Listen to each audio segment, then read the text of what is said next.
Hello everyone, this is Digital Logic Project 2, and then I will just demo the thing first. This is reset button. This one is start button, and this one is the guess button. And basically what it does is when you use the slide switches to put in your guess number, and if you press that one, then you start the evaluation process. Okay, let's get a start. Well, start this one, okay. And then let's guess a number. Let's just try 0 first. It says 0, the number 0 is less than the random value. Okay, so let's guess 32. Let's try this. And then guess again. Okay, it's larger than that. So what about 64? Okay, still larger than that. And I probably want to try 96. Oh, it's less. Okay, so the number right now is greater than the random number that we got. Okay, let's try 80. Still 72. What about that? Okay, that is less than that. Okay, good. And let's try 74. Still 78. Not right. What about 75? That is less than that. Okay. Let's try 77. See if that's the right number. No, so it should be 76. 76. Go for it. Okay. Right now it's the right number, so no matter how you move the slide switches, the number is not going to change. And if you want to see the number of child that you take to get the right answer, you just check that. Okay, it takes 11 trials to get to the correct answer. Okay, and then probably let's start it again though. Let's try to find a negative number that we can, just to demo that the random number generator can actually generate a negative number. Okay, and let's see. Okay, let's just put in 0 first. See if that gives us something. Nope. This number is less than the random number. That means, okay, it's a positive number. Let's try again. Hopefully we get a negative number this time. Okay, that is negative number. I just use one child to do it. So I compare 0 with the random number. So 0 is larger than the random number. That means, okay, it's a negative number. See that says negative 128, but actually it's not in the range. Let's try something like negative 96. Okay, that is less than the random number. Okay, that makes sense. Let's try this. No, doesn't work. Okay, try one more time. Okay, doesn't work. What about this? What about this? Okay, let's make it a little bit larger. Negative 50. Let's try that. Okay, still this one is less than the random number. Okay, then let's try this 32. If that, oh, okay. And then negative 38. See how that do. Okay, negative 40. Okay, negative 48. Okay, so we know right now it's in the range of negative 48 to 40. And see if that works. Nope, it doesn't work. Okay, that is, hold on, what I was doing, hold on, this, what was, okay, right now it's the right answer. So if you move the slide switches, it's not going to change the number anymore. And let me see how many trials do I get to that answer. So just press that. Okay, 13. Okay, not bad. Okay, that's it. And there's also a cheating way that you can get straight to the answers. So what you do is, okay, let's press start first, and then you push both of this button, and it is going to show you the actual number. So the actual number is 72. Okay, that's fun. Let's cheat again and start it. And okay, that's 44. Right now, I'm going to explain what I did for my transition diagram. So here, as you can see, this is the reset state, and when button 0 is pressed, and then it will go to reset state no matter which state you're in. And then if it is not pressed, it will go wait in the start state. And then if button 1 is pressed, which is the start button, and it will go get a random number. If a number is not in the range of -99 to 99, then it will go through a bunch of states just to get another new random number and go back and get number again.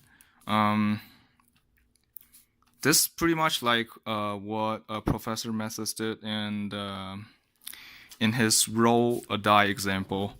And then if the number is in the range of -99 to 99, then we start guessing.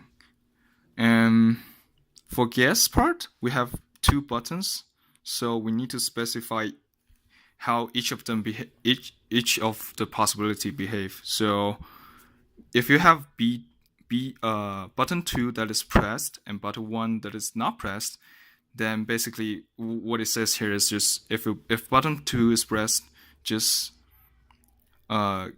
evaluate what you have.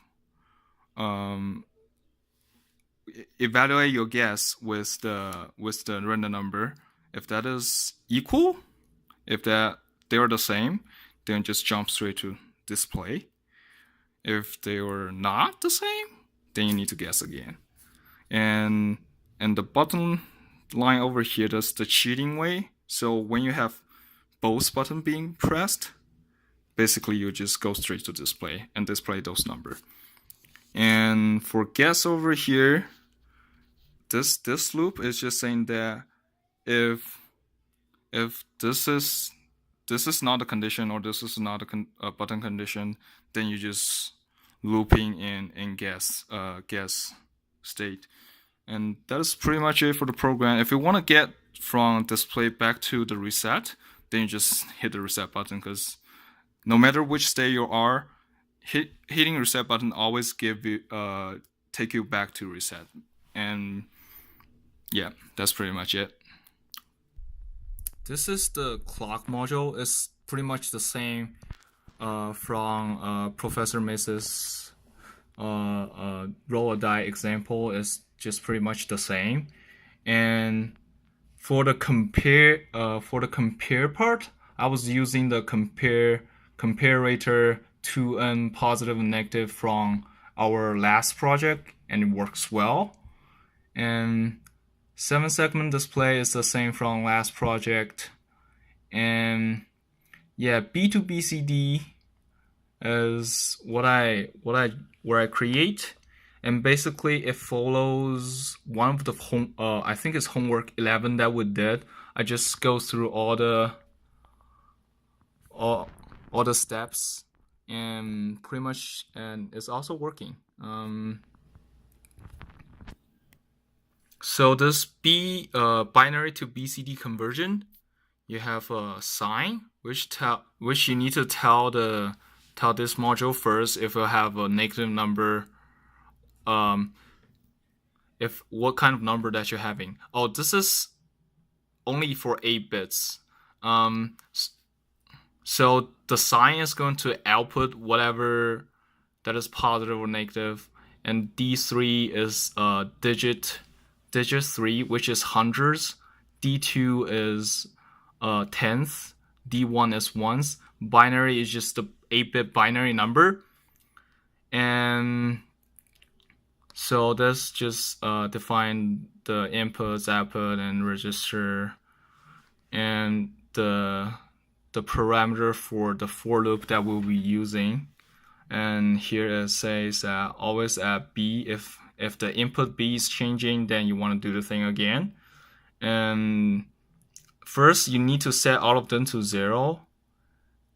And then you just pretty much follow the same step that we had in the homework. You can see that if that number is larger than 5, just add 3 to it. And this is performing the shifting. And I have 2 cases, which is if B7, that means if B7 is 0 or 1. So if that is 1, that means that is a negative number, so I want to run this. And the new B is just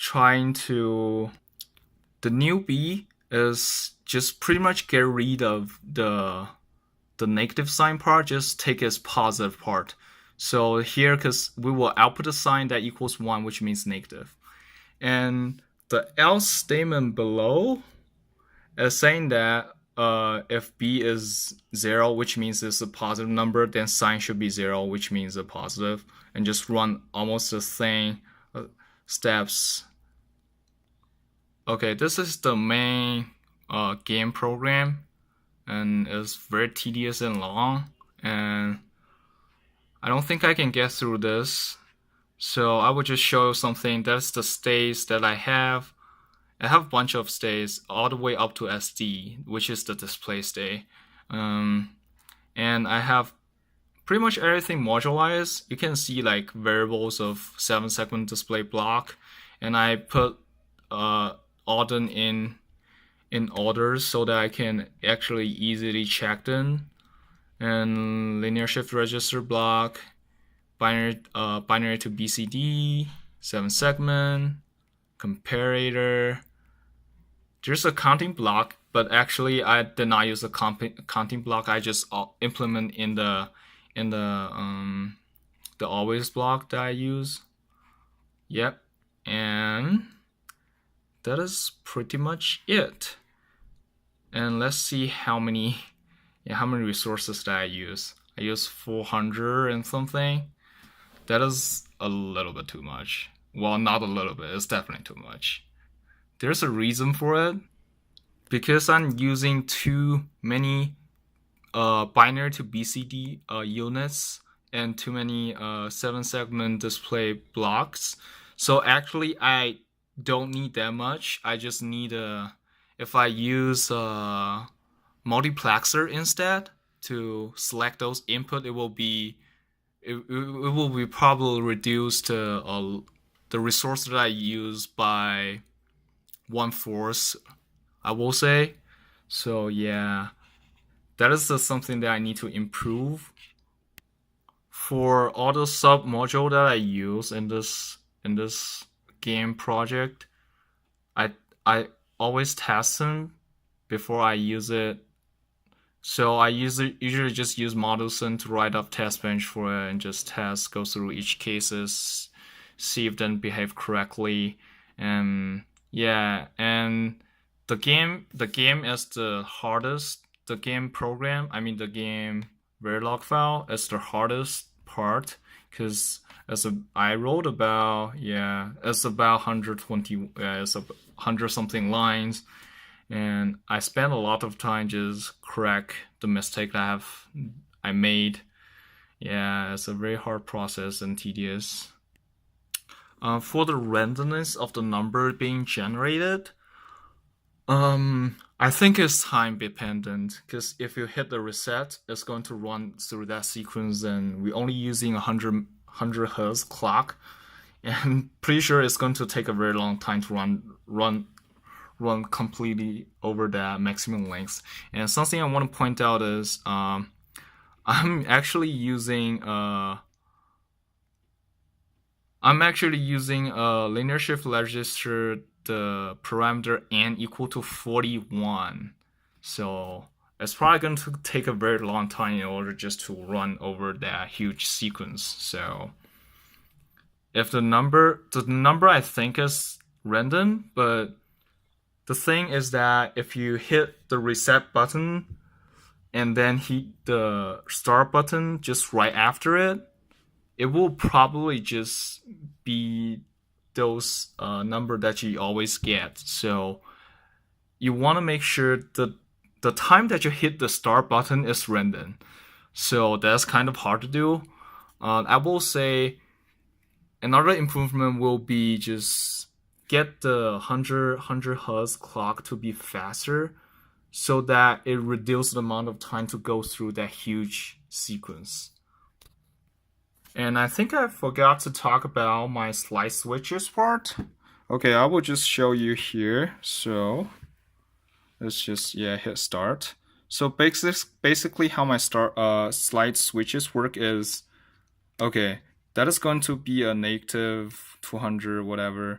So I was only using 8 slide switches, and so the number it can perform is from negative 128 to 127, and I was using 2's complement for it. So when I flipped first switches, it's going to just display negative 128.